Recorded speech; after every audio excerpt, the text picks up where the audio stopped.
මට මේ වීඩියෝ එකට යන්න කලින් පොඩි දෙයක් කියන්න තියෙනවා. මගේ channel එක subscribe කරලා නැත්නම් දැම්ම subscribe කරන්න. bell icon එක click කරන්න. එහෙනම් අපි යමු වීඩියෝ එකට. චමිදු? චමිදු? ඔව්. ඉතින් චමිදු මට කියන්නකෝ ඔයාගේ යාළුවෝ ගැන. හරියටම මගේ පළවෙනි යාළුවගේ ඉඳලම කියන්නම්කෝ. මිනිහාගේ නම ජගත්. මිනිහට පුදුම අමාරුවක් තියෙන බිස්නස් කරන්න. අපි ආදරයට කියන්නේ සිලෝන් මස්ක්. අල්ලියා මේ වත් ගොඩ යන මාත් ගොඩ යන සුපිරි බිස්නස් අයිඩියක් ආවේ. මිනිහාගේ ওই බිස්නස් වැඩවලට මාවත් ගාව ගන්නවා. දැන් මොකක්දයි වැඩේ? මල්ලි මේකයි වැඩේ හරිද? මල්ලි ඉස්සල්ලාම යාළුවෝ තුන්දෙනෙක් හොයා ගන්නවා. හරි. ඊට පස්සේ තුන්දෙනාගෙන් පන්දා ගන්නවා. ඊට පස්සේ උණ්ඩ කියනවා තව යාළුවෝ තුන්දෙනා හොයාගන්න. යකෝ ඒක පිරමීඩ බිස්නස් එකක් නේ. හරි බං. ඒ උනාට අපි දැන් ගොඩ ගිහිල්ලානේ. අපි ගොඩ ඇයිද නැත්තම් උන්ට එකතු වෙලා අපි වලදායිද දන්නේ. මල්ලේ අස නැද්ද බල්ලකෝ වාහනේ ගන්න.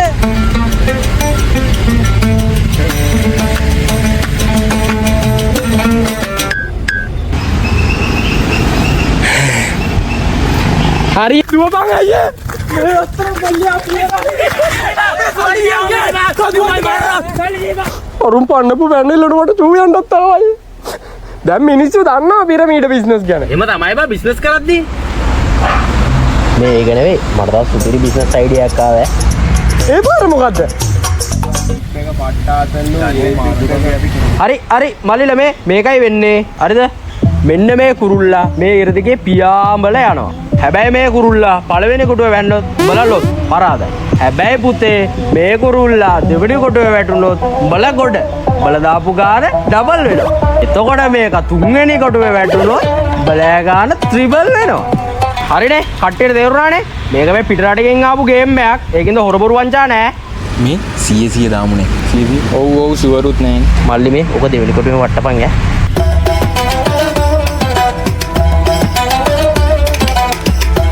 හරි එහෙනම් අපි දැන් කුරුල්ලා යවලා බලමු.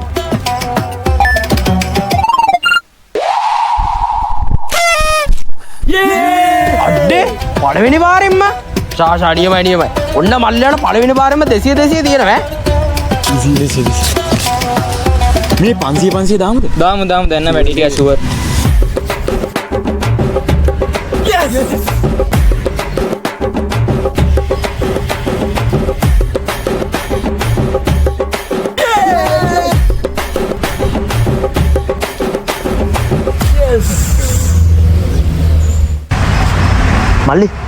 මල්ලි වැඩේ ඉලි කරවගේ යනවනේ. මොනේ එළද අයියේ? තියෙන සල්ලි ටික ඔක්කොම යනවනේ අපේ. ඔය බය වෙන්නේ නැතුව ඉඳවංකෝ. හරි. සල්ලි වලට පට්ට පෙරේතයි බං. මුන් තව ටිකකින් ওই සල්ලි ටික ඔක්කොම දානවා. එතකොට ඉතින් පළවෙනි කොටුවේ වට්ටලා දාමු. මල්ලි ලෙහෙලන් අපි අදට අන්තිම ගේම් එක කරමු. මල්ලිලාට නම් අද වාසනාවන්ත දවසක් වගේ ඈ. මේ 5000 දාමුනේ. දාමු. කොවින්ති මේකනේ බං. තුයි මේ මෙතන 5000 තියෙන්නේ. කරන්නේ මොකටද බං? හොඳයි මල්ලි. ලොකු ගාණක් දාන්නේ හොඳයි. අද මල්ලිලාගේ වාසනාවන්ත දවසනේ. එහෙනම් අපි ගේම් එක පටන් ගමු.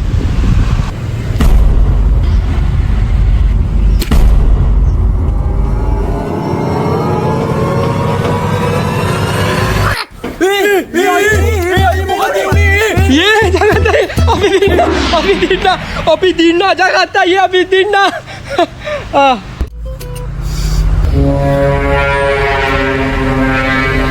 දුවපන් අයියේ. මේ අතර බල්ලියා පියලා. පොල් බූරුවෙද්ද බන්තෝ හැංගිලා යනු ගාම එළියට ආව රෙද්ද.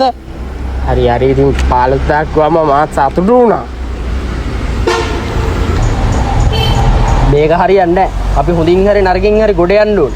මට තව එක තුරුම්බුවක් තියෙනවා. ලෑස්ති වෙන්න. අපි හොරයි දාගත්තා අයියා. ආයෙත් බාබල්ලි තව බිස්නස් අයිඩියා තියෙනවා. අතිප්පු කරනවා කාලකන්නේ. ඈ යාළුවින්ද හිර යන්නත් දුනාද? කොහමද පොලිසියෙන් නම් අපිට එච්චර ගැහුවේ නැහැ. හැබැයි අපදීලා තාත්තා ගෙදරෙක් ආවට පස්සේ නම් අම්බාහනකට ගැහුවා. හරි ඒක නම් කමක් නෑ කියමුකෝ. දැන් මට කියන්නකෝ අනිත් යාළුවෝ ගැන. අනිත් යාළුවෝ ටිකනේ. අනිත් යාළුවෝ ටික තමයි නියම. කොමරි ඔය කේල් මලත් එක්ක අපේ ගෙදරින් මට කණක් ඇහිලින්න නැති වුණා. ඉතින් මම ඒ කාලේදී තමයි ජොබ් එකක් හොයන්න පටන් ගත්තේ. මං ওই ජොබ් එකක් හොයන අතරේ තමයි මගේ එක වසරේ හිටපු යාළුවෙක් අපේ ගෙදරට ආවේ ජොබ් එකක් දෙන්න. තමුන් මේ බඩ සුපිරි වාසියක් ගහලා තියෙන්නේ. ඔබ ජොබ් එකක් කොහේ හිටියා නේද? සුපිරි ජොබ් එකක් තියෙනවා මචං. මොකද කියන්නේ? අනේ ඔව් මචං. ජොබ් එකක් තියෙන? මේ උඹ දන්නවනේ මේ පාර ඡන්දෙන් මල්සිරි රමතුමා ෂොට් එකටම දිනනවා මචං. අපිට තියෙන්නේ ගිහිල්ලා මිනිහට පොඩ්ඩක් සප් එකක් දෙන්න. මල්සිරි ඇමතිතුමා දින්නාම මං මෑන්ට කියලා උඹ පයිලට් කෙනෙක් හරි කරලා දෙන්නම් බං. මොකද කියන්නේ උඹ? බෑ කියනවාද? අනේ මන්ද බං ඔය බයිලා ටික කලිනුත් ඇහුවානේ. අඩෝ මේ මෝඩෙක් වගේ ඇසිරෙන්න එපා බං. මල්සිරි ඇමතිතුමා ආවහම කරන් දින්න දේවල් උඹ දන්නවද? දන්නේ නැතුවනේ කතා කරන්නේ. ඒ මිනිහා මේ රටේ අධ්‍යාපන ක්‍රමය සම්පූර්ණයෙන්ම වෙනස් කරනවා මචං. උඹලමනේ කියන්නේ පිටරට අධ්‍යාපනයේ සුපිරි කියලා. පිටරටින් අපි ගෙන්නනවා මචං මෙහෙට ගුරුවරු. ගෙන්නලා ගුරුවරුන්ට උගන්වනවා කෙලින්ම සිංහල උගන්වලා ඒ ගුරුවරුන්ට කියනවා එහෙ උගන්වපු සබ්ජෙක්ට් ටික මෙහෙ උගන්වන්න කියලා. එතකොට ළමයින්ට පුල් හැපනින්නේ මචං. මේ බං ඉතින් අපිට වැඩක් තියෙද බා අපි ඉස්කෝලේ ගිහලා ඉවරයිනේ. උඹට ඒක වැඩක් නෑනේ. උඹ දන්නවද කෘෂිකර්මාන්තයට කරන්න යන දේ? යකෝ මඤ්ඤොක්ක දණ්ඩක් හිටෙව්වත් කොච්චර කල් යනවද කියහන්කෝ අලබහින්න. මාස 2-3ක් යනවනේ. මේවා මිනිස්සුන්ට ඇහෙන්න කියන්නත් බෑ හරිද? මිනිහා තනමල්ලිල පැත්තේ ලැබ් එකක් දාලා වෙනම පරීක්ෂණයක් කරගෙන යනවා. මඤ්ඤොක්කල බහින්න මචං සති 2කින්. බලට කියන්නේ පිස්සු හැදෙනවා බං. මිනිහා ආවහම බලට සති 2කින් අලගන්න වාතාවරණය හදලා තමයි පස්ස බලන්නේ. ඉතින් බං මඤ්ඤොක්කලගේ මට වැඩක් තියෙද බං? උඹට එකකින්වත් වැඩක් නැහනේ. උඹ දන්නවද තරුණයන්ට කරන්න යන දේ? තරුණයෝ ලක්ෂයකට YouTube channel ලක්ෂයක් හදලා දීලා ඒ ලක්ෂයටම මොනටයිස් අරන් දෙනවා. ඒ විතරක් නෙමෙයි පොඩි පේජ් අටවන් ඉන්න පේජ් කාරයොන්ට උන්ගේ පේජ් වලට බූස්ට් ගස්සලා දීලා පේජ් සේරම ඉහළටම ලක් ගලා දෙනවා. සිරාවට ඉඳපන් තව තියනවා. මචං YouTube channel එක දාලා දීලා විතරක් නිකන් ඉන්නේ නෑ මචං. ඒක කරගෙන යන්න කැමරාවක් කරන් දෙනවා. යා වැඩ කර. යා පරිඤ්ඤ. ඒ කතාවෙන් පස්සේ මට මිනිහා ගැන මාර පැහැදීමක්. මිනිහම හොඳම යාළුවා. අපි දෙන්න කොහොම හරි ඡන්ද රැලි වලටත් ගියා. ඊට අමතරව අපි පෝස්ටර් එහෙමත් ගහන්න ගියා. තව විපක්ෂයගේ ගෙවල් වලට ගල් ගහන්නත් ගියා. කොහොම හරි මාස 3ක් ගිහිල්ලා ඡන්දෙ දීප්පා. කියන්න සතුටින් මල්සිරි ඇමතිතුමා ඉහළින්ම දින්න. හැබැයි මිනිහට අපිව අමතක වුණා. ඊළඟ පාරවත් බලමු උඹ. ඔබ කොහෙද යන්නේ? කුලි වැඩක්වත් හොයා ගන්නවා බා. වෙන මොනවා කරන්නද?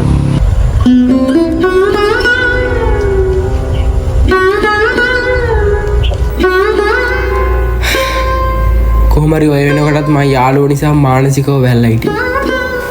මට තේරෙනවා චමිදු. මට තේරෙනවා. ඔයා සෑහෙන්න කටුක ගමනක් තමයි ඇවිල්ලා තියෙන්නේ.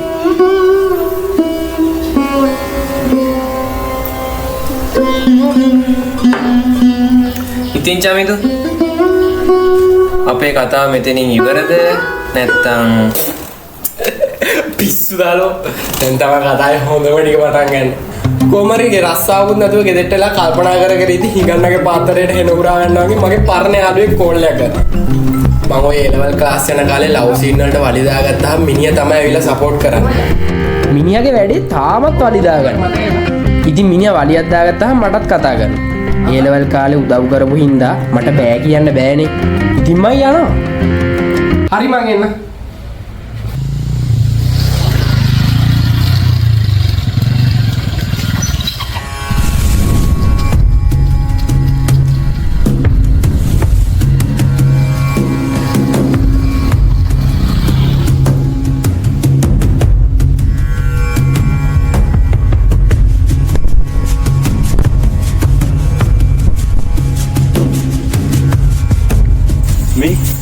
උඹත් අඩි ගන්න බලාගන්න.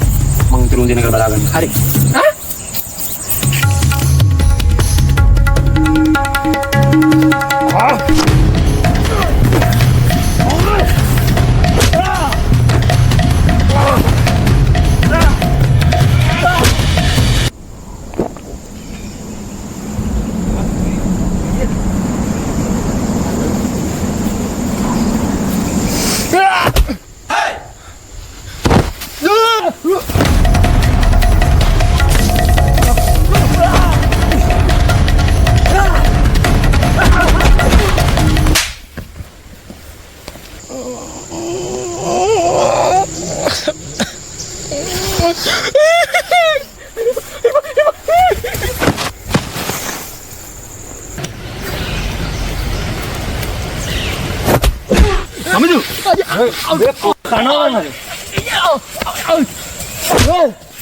සුද්දා අවුලක් නැනේ. මිනිහා දැස්සියා නිසා ඌ කොහොම හරි ගහනවා. මම කනවා. ඌ ගහනවා. මම කනවා. ඌ ගහනවා. මම කනවා. මේ මගුල හැමදාම කරන්න බැරි නිසා මම ඌගේ කෝල් මග ඇරලා හිටියා. හැබැයි දවසක් මම ඌගේ අතටම අහු වුණා.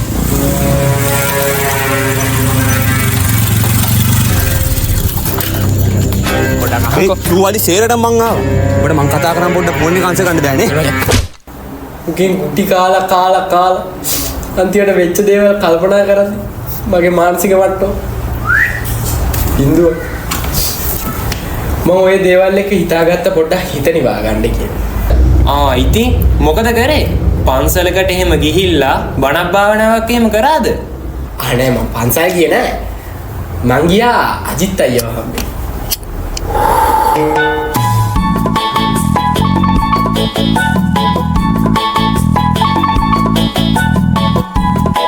පළවෙනි දවස හොඳට ගෙවිච්ච හින්දා මං දෙවෙනි දවසෙත් ගියා. ඊට පස්සේ මං තුන්වෙනි දවසෙත් ගියා. මං හතරවෙනි දවසෙත් ගියා. ඊට පස්සේ මම දිගටම ගියා. අජිත් අයියට තිබුණේ පුදුමාකාර දැනුමක්. අයියා මේ ජීවිතය ගැන නිකන් මායාවක් වගේ නේද? උඹට සීන් එක තේරිලා. දැන් ටිකව දවසක් තිස්සේ එනවනේ දැන් තේරෙනවා. නියමයක තේරිච්ච එක. ඔයා හිතන්න මල්ලි මෙහෙම අපි ඉන්නේ කාගේ හරි සිමියුලේෂන් එකක් ඇතුලේ කියලා. සිමියුලේෂන් එකක් කියේ? ඔයා දන්නේ නැද්ද ඒ මොකද්ද කියලා? නෑ. ඒ කියන්නේ කවුරු හරි හදපු පරිගණක වැඩසටහන.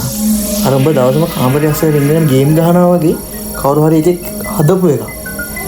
ඒකක් ඇතුලේ තමයි අපි මේ ඉන්නේ.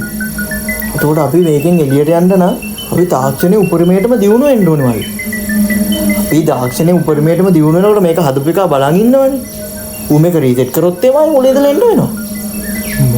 ලේසි නෑ මල්ලි මේ තිබ්බට.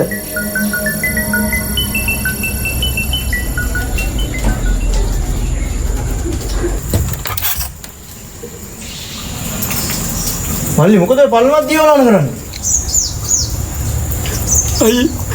අයියා කියනවා වගේ අපි මේ සිමියුලේෂන් එක නම් ඉන්නේ. මම මෙතනින් පල්ලට පැනලා මැරුණොත් මම මේ කාලා ගන්න තේරුම නැති ජීවිතේ නැගිටීද අයියේ? මං ඒ නැගිටින්න තැන මට හොඳ ජීවිතයක් තියෙයිද? මල්ලි තමුසේ වැරදියටනේ තේරුම් ගන්න තියෙන්නේ. කොහෙ එනවා මෙහාට එනවා මේ. ටික දවසක් ඇද්දි මටම තේරුණා මගේ ට්‍රැක් එක පයින්නවා කියලා. ඉතින් මම ෂේප් එකේ අජිත් අයියාගෙන් කැපෙන්න හිතුවා. අජිත් අයියා මං අද ටිකක් කලින් යන්නනේ. ඒ මොකද මල්ලි වට දුම වේදනාවක්ද? මේ අලුත් එකක් තියෙනවා ඊට වඩා සැර එකක්.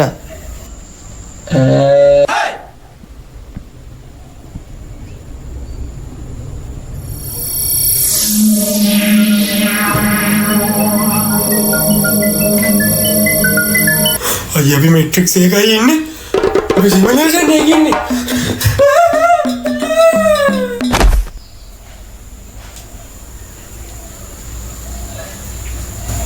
මල්ලි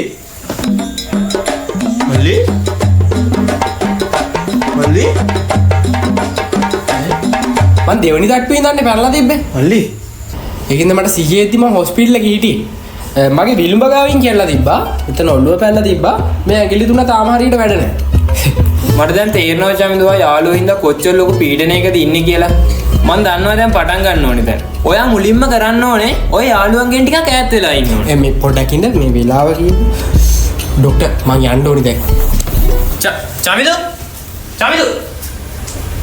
අයියෝ. චමිදු අද හොඳ ප්‍රෝග්‍රස් එකක් තිබ්බා. අපි ලබන සතියේ මේ සෙෂන් එක මේ විදිහටම කන්ටිනියු කරමු. ඒක නෙමෙයි මට දැනගන්න පුළුවන් ඔයා මේ හදිස්සියෙම කොහෙද යන්නේ කියලා. ડોක්ටර් මට කියන්න බැරුණානේ. මං ආයේ මේ පැත්තේ වෙන ගන්න නැහැ. මට අලුත් යාළුවෙක් හම්බුණා. මිනිහා දන්න සුපිරි දේවාලයක් තියෙනවා. ඒකට ගිහලා අන්තරයක් දාගත්තා නම් මේ ප්‍රශ්නේ විසඳෙයි කියලා. මම මෙතෙන්ට දෙන සල්ලි එතෙන්ට දෙන්න ඇති. ඔය කියද්දිම යාළුවෝ ඇවිල්ලා. මම යන්නම් ડોක්ටර්. හරි චමිදු. හරියටම හරි.